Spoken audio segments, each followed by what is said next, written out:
Bom dia, meus amores, minhas amoras, como vocês estão? Tudo bem? Começando a nossa aula um pouquinho atrasado, né, devido às nossas aulas presenciais.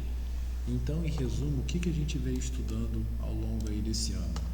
Né, nós estudamos ali, corrigimos alguma coisinha ou outra, e nosso conteúdo nós temos aí o conceito de geração de energia, impacto de energia e tudo mais, que é algo que a gente vai abordar com mais cautela, tudo bem?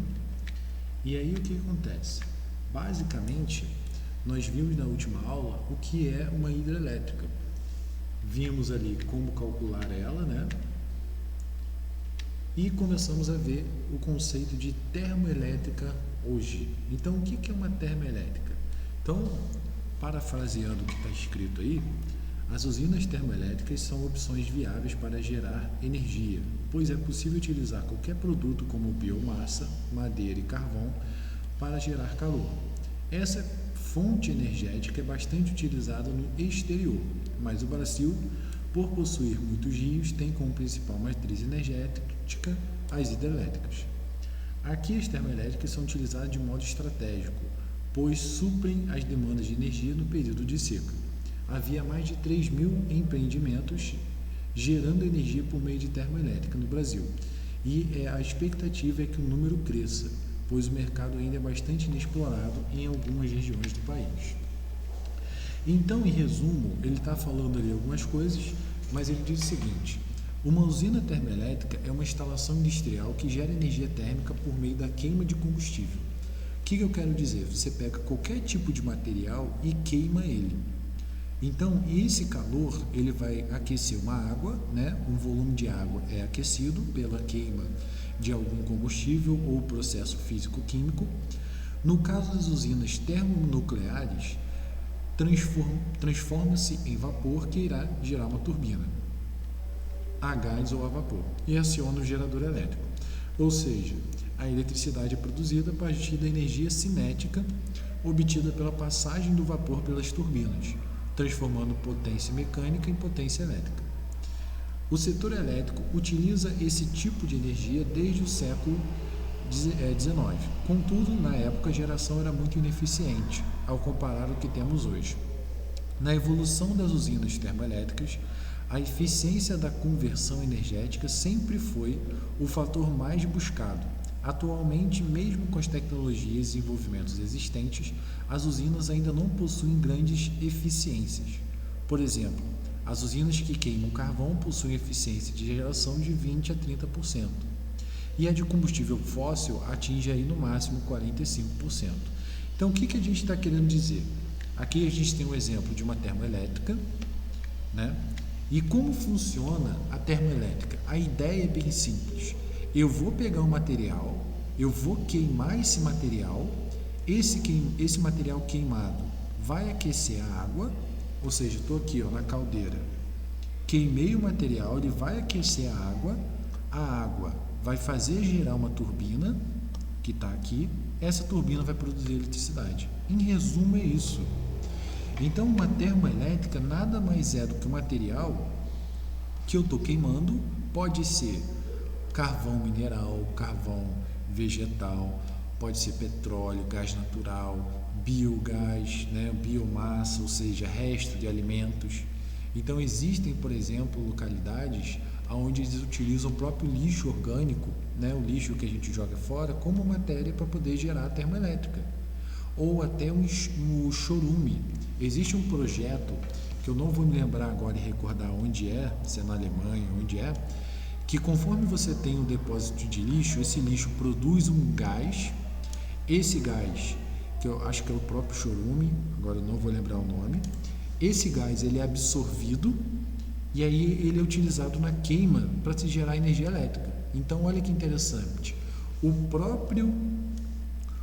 próprio lixo gera energia. Então, como vai funcionar essa produção? Você vai estar queimando ele, vai estar aquecendo a água vai gerar uma turbina. Em resumo, é isso que acontece, né? Então, como ele falou ali no enunciado aqui, ele serve mais como uma versão de escape.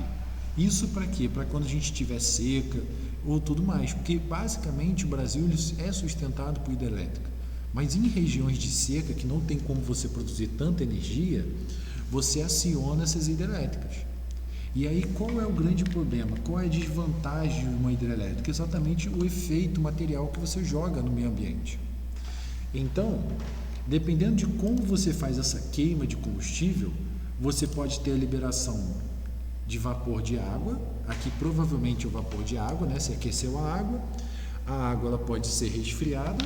Aqui, ó, a água está sendo resfriada, ou você emite essa água lá para fora.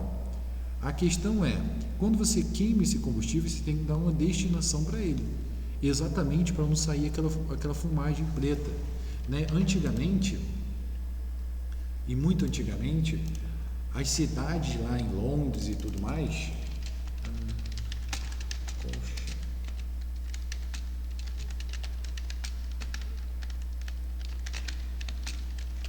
elas emitiam e queimavam, literalmente queimavam tudo que estava no carvão. Isso acabava liberando vários componentes, né, que não são muito bons para a natureza, como, por exemplo, o enxofre. O enxofre é um elemento que ele reage muito facilmente. E quando ele reage,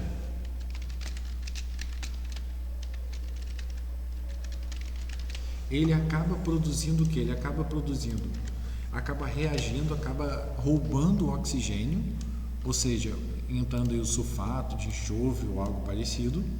E aí o grande problema é que ele acaba com a camada de ozônio. Então é até interessante que no próprio livro de Darwin ele explica um desses processos. Existia uma borboleta mariposa que ela era preta, e acontece que ela é muito facilmente localizada, né, pelos predadores.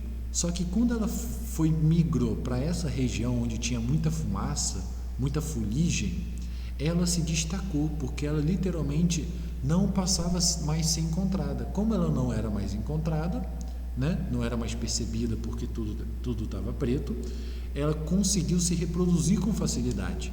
Então ela literalmente se dominou, né, tornou uma espécie dominante em relação às outras. Olha que doideira, né, evolução aí. Então, nós temos aqui a relação do percentual energético produzido. Então, nós temos fontes de petróleo, carvão mineral, gás natural, outros fósseis. Então, em resumo, a gente tem várias potências produzidas. Isso tudo produzido no Brasil, tudo bem? Não sei se é no Brasil ou no mundo. E nós temos aqui a produção em quilowatts. Temos o percentual, aonde a maior porcentagem de energia produzida é em gás natural.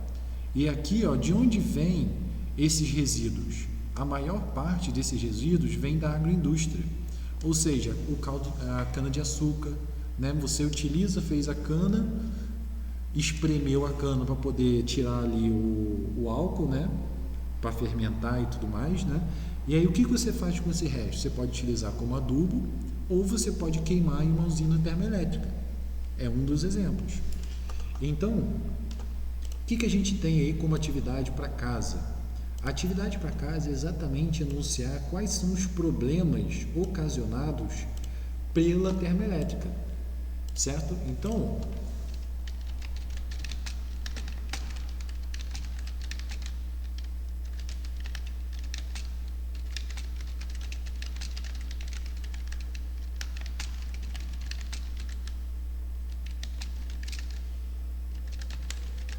quais são basicamente esses problemas gerados pela termoelétrica.